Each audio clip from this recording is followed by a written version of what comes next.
Buenas tardes. Expreso mi gratitud a todo el equipo que organiza este evento, al Instituto Nacional de Salud Pública, a la Academia Nacional de Medicina y en particular al doctor Simón Barquera por iniciar preparación de este documento que sin duda alguna será muy útil para los tomadores de decisiones y para contribuir a la concientización de toda nuestra sociedad, que debemos de ahí partir para la solución de los problemas relacionados a la obesidad. De acuerdo a un análisis hecho específicamente para México de la OCDE sobre cuáles eran las acciones que pudieran tener un mayor impacto en la lucha contra la obesidad, como pueden observar en la esquina superior derecha, la que tiene el mayor posible impacto es la interacción entre el paciente, médico y un equipo multidisciplinar. En un país como el nuestro, en que más del 75% de la población tiene un peso arriba de lo saludable y que la morbilidad y mortalidad está dominada por las enfermedades metabólicas relacionadas a la obesidad, es evidente que buena parte de las acciones para mitigar el impacto social de la obesidad deben pasar por programas de intervención. La prevención es importante, el ambiente es muy importante y sería ilógico dejarlo de lado, pero no hay ninguna acción que por sí misma pueda tener el impacto para que en una administración podamos reducir el impacto social de la obesidad. Todos los que vemos pacientes y todos los que hablamos con médicos de primer contacto hemos recibido la frustración de muchos de ellos en que perciben al tratamiento de la obesidad o su prevención como una práctica no útil. Son comunes las quejas de que nuestro sistema de salud no está organizado para dar las respuestas que se requieren. Sin embargo, en buena medida, el problema pasa por la disposición y la accesibilidad de los servicios de salud. En el documento que se generó de consenso coordinado por el doctor Rivera hace unos pocos años, se incluyó una serie de propuestas sobre cómo nuestros sistemas de salud pueden impactar en el tratamiento, el manejo y la prevención de la obesidad. Y al analizar las conclusiones, llegamos a resaltar que en buena medida los tomadores de decisiones pueden tomar el liderazgo para cambiar las prácticas que a continuación van ustedes a ver en las siguientes láminas, que contribuyen a esta frustración que tienen nuestros profesionales de la salud. Primero, por el número de pacientes, de personas que tienen un peso arriba de lo saludable y por las comorbilidades tan comunes, es imposible que lo puedan tratar especialistas. Por lo tanto, las unidades de primer contacto deben ser los sitios donde se detecte y se inicie el proceso de atención. Segundo, para que una unidad pueda funcionar con calidad, se requiere de un diseño específico, es decir, no todas las unidades de primer contacto deben ser los centros en que se deben de manejar estos casos. Las unidades deben de contar con profesionistas motivados, entrenados, con indicadores, con las herramientas necesarias para hacer su trabajo de manera correcta. Y asimismo, los centros de primer contacto deben ser áreas que influyan en la comunidad. No pueden verse comunidades médicas aisladas, debe haber una vinculación con los sitios de trabajo, con las escuelas, con la sociedad aledaña al sitio. Y asimismo, para poder ejecutar su labor, requieren de la infraestructura necesaria. La reconsolidación de los expedientes, de la vigilancia epidemiológica, de las formas de prescribir los medicamentos, puede ser la llave para cambiar esta cadena de eventos que genera esta falta de percepción, una percepción de falta de utilidad del tratamiento. Haré algunas de las mención de algunos de los problemas principales en este punto. Todos eventualmente acudimos a un médico al menos una vez al año. Son datos de la Secretaría de Salud. Sin embargo, la obesidad se vuelve una patología transparente. en que nos acostumbramos a ver a las personas con índice de masa corporal anormal y no se registra en las notas clínicas. Por lo tanto, una acción propuesta en el documento al que me referí es hacer obligatorio el registro del índice de masa corporal en toda nota médica. Asimismo, en los expedientes electrónicos debe haber casillas específicas que no permita avanzar en el manejo del paciente si no se ha incluido este dato. Por otra parte, ante la falta de tiempo y espacio, la evaluación clínica es incompleta. Debemos obligar al paciente que el registro del diagnóstico de un peso arriba de lo saludable implique una serie de indicadores como la detección de hipertensión arterial, la indicación de diabetes y las comorbilidades que son de fácil diagnóstico. Asimismo, debemos ayudarles a los médicos a darles las herramientas para que puedan implementar estas acciones. Los sistemas de salud pueden generar aplicaciones o páginas electrónicas que apoyen la toma de sus decisiones y sobre todo que refuercen la decisión de los pacientes. Y finalmente, los tiempos en unidad de primer contacto. Es imposible que un solo profesionista de la salud brinde todas las intervenciones que hemos escuchado. Por lo tanto, los centros que se destinen para el manejo de la obesidad deben de contar con equipos multidisciplinarios en que intervenciones de 20 minutos de cada profesionista de la salud sean suficientes para tener efecto. Sin duda, debemos de tener un enfoque multidisciplinario, pero en el centro de esta gráfica estamos nosotros, los individuos. El individuo es el que toma la decisión final de cómo se comporta, qué lleva a su mesa, cómo maneja sus emociones y cómo induce la saciedad.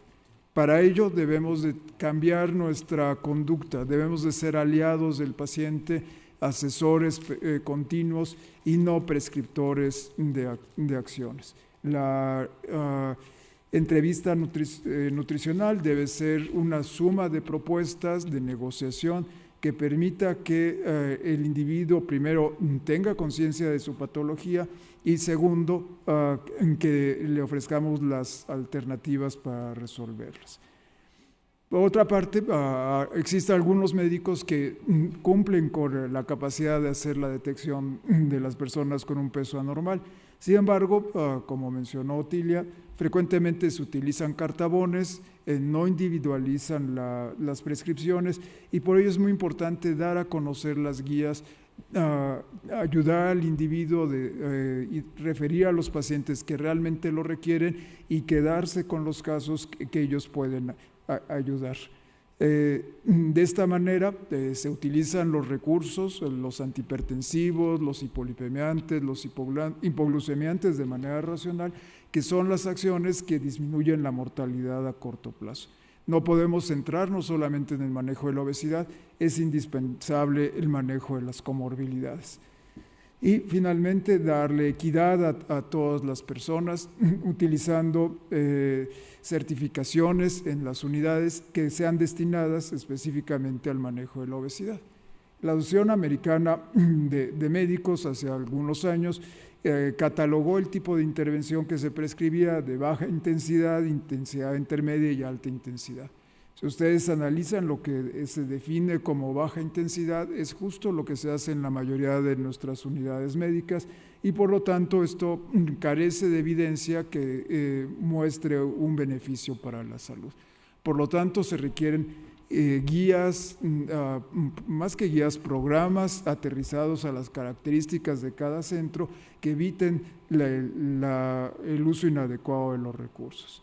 Debemos de enseñarle al médico que tiene 3 pilares en el tratamiento: la alimentación, la actividad física y los trastornos afectivos. Si no atendemos cada una de estas acciones, junto con la identificación de las barreras, es imposible que el individuo pueda perder peso.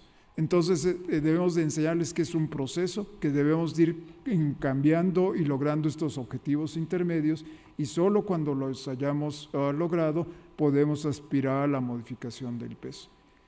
Y de manera concomitante debemos usar el uso racional de los fármacos que nos permite el control de las comorbilidades.